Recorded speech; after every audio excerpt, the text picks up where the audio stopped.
So Daryl, we are live out of Stanthorpe. Do you want to tell us what we're doing? Yeah, good afternoon, Andrew. Welcome along, and to Jody, who's panelling there for us. What a great day we've had. We're out at Stanthorpe, Queensland, 4380. Excited to be here, mate. We're on the road. Yeah, so. Absolutely. This is something that we came up with over the last couple of weeks, and we've done it. Yeah, we have. We're finally on. So look, enjoy the afternoon. We're at Channon Winery.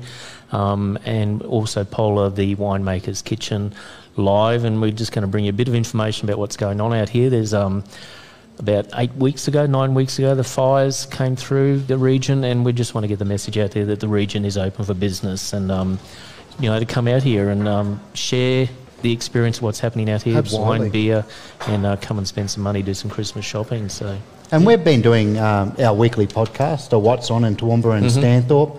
And every time we talk about Stanthorpe, you have a lot of conversations with people around the place. We've brought a few of those in as phone calls, and the compelling message has been, just because there's been fires, just because there's issues around water supply, don't stay away. Don't stay away. Head out to Stanthorpe. It's absolutely beautiful. We were looking at the town this morning, so the town was looking absolutely beautiful, and getting around there, we just got some vision of that we're going to bring up for our viewers, just to show just how great the town is looking, even for a place that's got struggles with water supply, and that median strip through that main road is absolutely beautiful, isn't it? Yeah, definitely. And that, look, I think this is a once-in-a-lifetime opportunity. One in 150 years, the region has looked dry and barren, and come out here and discover it. But there's still water. Like, we're at Shannon's winery. There's plenty of water here on his property.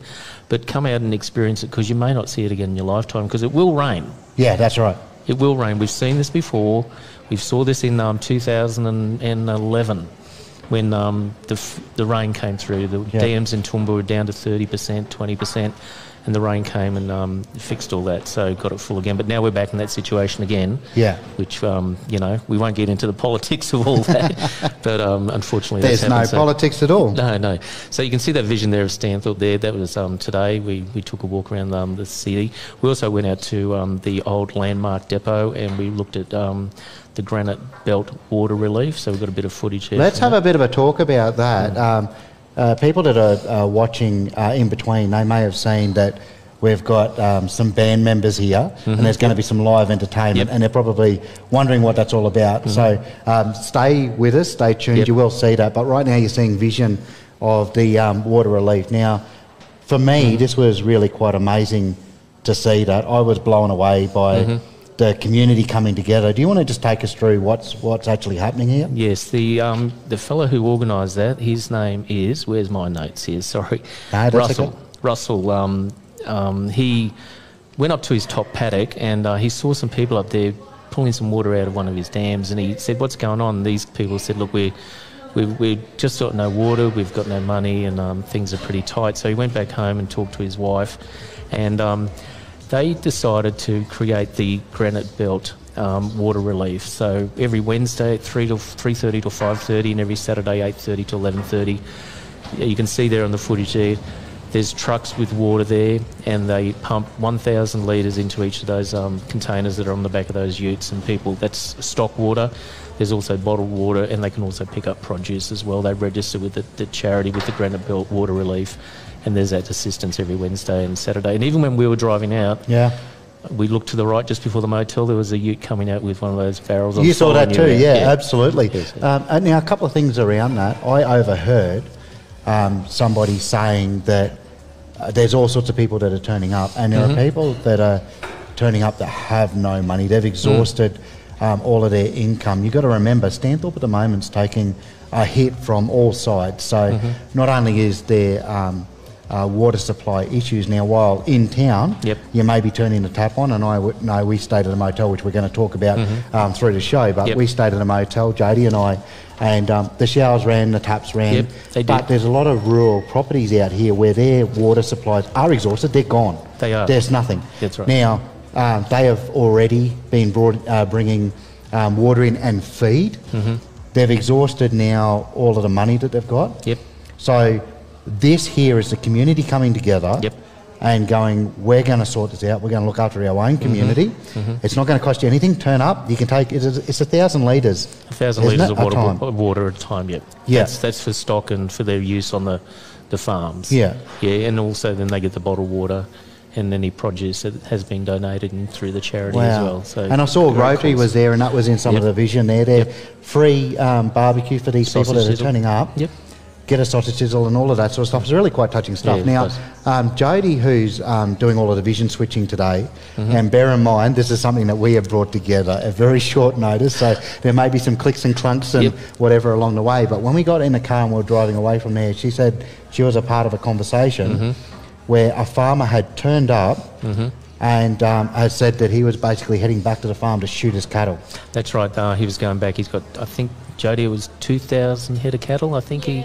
And he just can't get the return on the investment on the meat, so he was... But it gets worse than that. He can't afford to bring a butcher in. To butcher them. He can't afford any other way other than to go out with his rifle and take these cattle out and get them off the property, get them out of pain. That's just how bad it is in some areas of here. But this is the crazy thing. We've got to get the message out that if you're on the coast, you're any other place, and you're looking for something to do, go for the drive out to Stanthorpe. We might drop back to that footage if we can, just of around town. The place is looking absolutely beautiful. The hospitality, last night we went down to one of the locals. To Amara's. There you go. And that place was bustling. Everybody was happy. They were great. They were looking forward to seeing us. There was food, there was drink. We're at a winery today. Where are we? We're at Robert Channon Winery out in Bradley's Lane, out of Damien's. So, and they're not short on wine? No. There's lots of wine there, mate. I've been inside the cellar and had a look, and they've got their red down. It's the home of the Verdelho, which I've got on the front there. We might break that open a bit later. And we're going to bust a bottle of sparkling open in a unique way a bit later on as well. Yeah, I look forward to seeing how that plays out. We'll get Paola to show us how to open a bottle of wine with a sword. What can possibly go wrong? It won't go wrong, mate. I've seen her do it before, so... Yeah, so do we want to talk about the band? We do. Look, very, very honoured today, and we're going to get these ladies on. Two friends, Kathryn and Kathryn, and they're called Kathryn the Band, and they're school teachers out at Stanthorpe State Primary School, so we might throw over to the girls and entertain us for a little while. Yeah, this was late notice. This was really, really late notice. When did you throw this on me? Thursday. So all of a sudden we were going from a little live stream where the two of us were going to chat away and show some clips to some live music. They stepped up to the plate. They wanted to be a part of it. So you guys, tell us a little bit about yourselves, your teachers, local teachers. We've both moved to Stanthorpe. I've been here for 3 years and moved out because I'd been out here once and I thought I want to live here.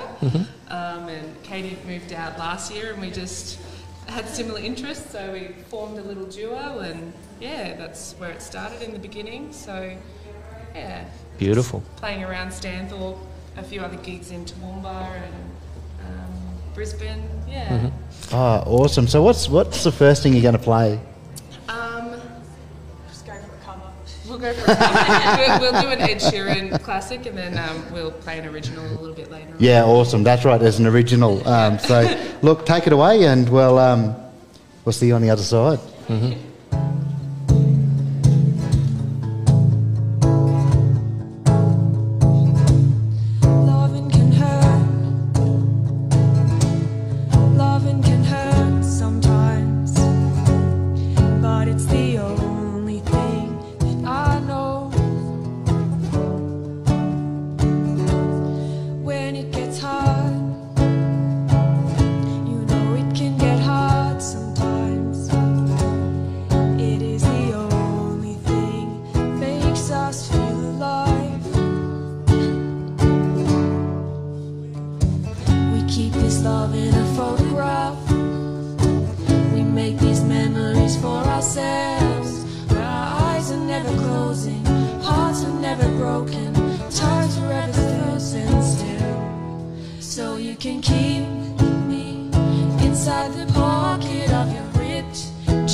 it will get easier. Remember that with every piece of you, it is the only thing we take with us when we die. We keep this love in a photograph. We make these memories for ourselves, where our eyes are never closing, hearts are never broken, times forever standing still. So you can keep me inside the pocket of your ripped jeans, holding me closer till our eyes meet.